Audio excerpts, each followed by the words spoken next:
Hello, I am Carla Nicole Bacalya EY and this is my activity in TTL2. The direction for this activity: search in how to make a reaction paper, read the article in Finals Appendix A, and through a video, discuss your reaction paper.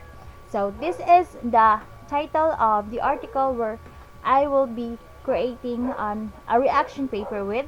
So it is ICT in language learning, benefits and methodological implications. So this is written by Christina Mulama. So this article is actually a 7-page article, and I have read this one.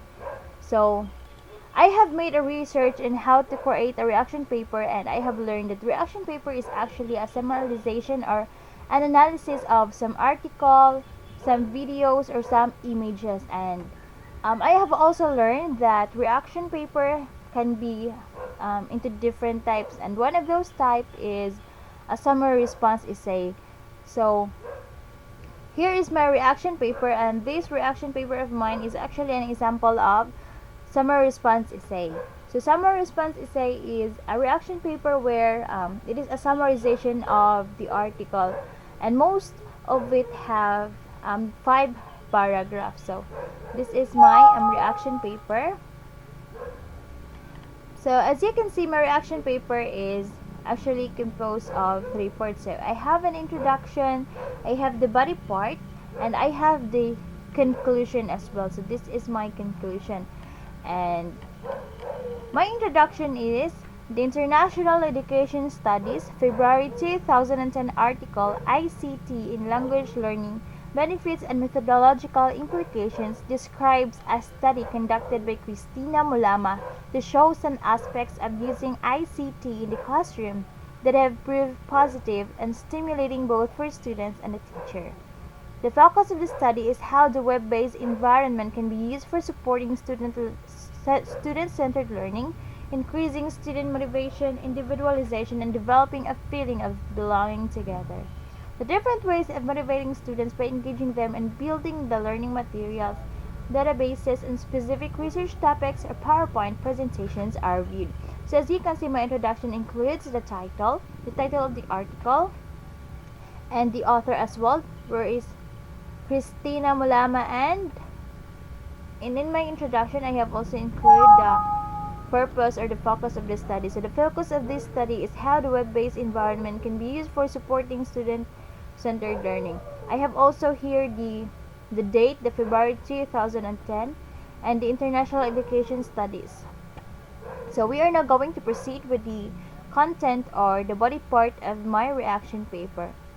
So the article is very much interesting and informational, especially in today's way of teaching.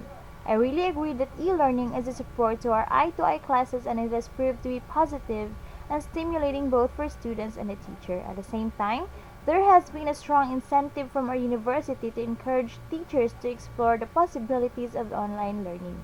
Motivation in e-learning may be characterized in a broad sense as a person's dynamically fluctuating accumulated arousal that begins, directs, coordinates, and amplifies and assesses cognitive and motor processes by which original intentions and desires are realized. Desires are chosen, prioritized, operationalized, and acted on, either successfully or poorly.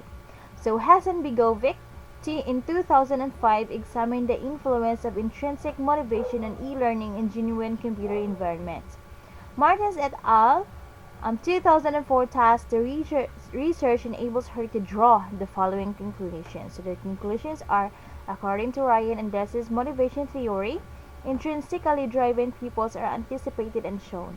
As a consequence of their increased effort and perseverance, they will accomplish more in a given time period and will perform new tasks in the computer setting that provide this freedom of choice. So we are now going to proceed.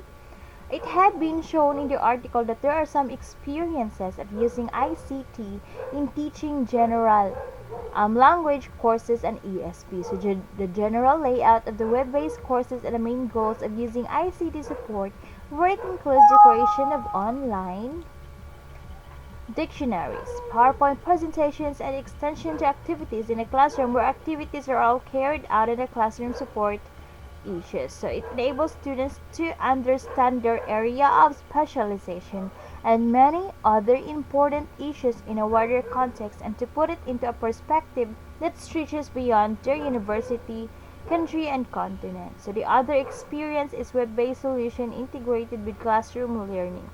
The said web-based solutions also offer good possibilities for carrying out eye-to-eye lessons in a computer classroom, and this includes multimedia possibilities and finding and sharing background information through the web where it enables students to access their final feedback posted there also later during the course wherever they are at home or in Hawaii. So this is another summary of the content the article. So based on the article, there are also lots of benefits in using e-learning as a support for classroom teaching. First is the e-learning as a support for classroom teaching, which is an easy access whenever and wherever you wish it. Dematerialization, which means less paper, more trees, enabling us to use modern methodologies, and individualization, which refers to different interests, levels, or needs. So the second one is the ethical dimension, which is learning to have a say, which is about considering the fact that the immediacy of the information and news reaching our students through this new language gives them an opportunity to be informed and shape their opinion on important topics relating to our society and the here and now. So the third one is about building trust, where we can connect to what Anatole France has said. So as you can see, I have here quoted, a 9/10 of education is encouragement. So as teaching in general, so can also e-learning be organized in different ways. For some, it may be a ready-made environment created by the teacher, controlled students, present field and exercises, get more self-tests, the teacher's button with which to control the computers of students when we work together in the computer classroom. So the first and the last one is about creating the feeling of belonging together. So in e-learning, personalizations, adaptivity, effective tutoring, and collaborative learning as well as motivation all help to increase student satisfaction and learning quality. So Kuseya and Wibaldal in 2006, which is page 2 to 3, point to the connection between e-teaching and the social cognitive learning theory or the SCT. Such an approach also helps students retain their motivation. So in education as elsewhere, increased cooperation and neglecting of the earlier rigid borderlines in becoming more and more practice. So personalization aims to make learning more effective and satisfying by adapting to the learner's needs and preferences. So SCT also fits with collaborative learning given the social framework taken in consideration by this theory and the way learning is influenced by social context. So offering them the possibility to communicate in an environment is natural for them. The web-based course can build up in a way that enables the students to participate and open up. Creating a feeling of belonging enables students to open up to share more information about themselves to groupmates, and vice versa. The information presented in the virtual world makes a good foundation for developing good relations in the classroom. ICT can also help to create special bridges between different study periods and student groups, which help them to shape the feeling of us.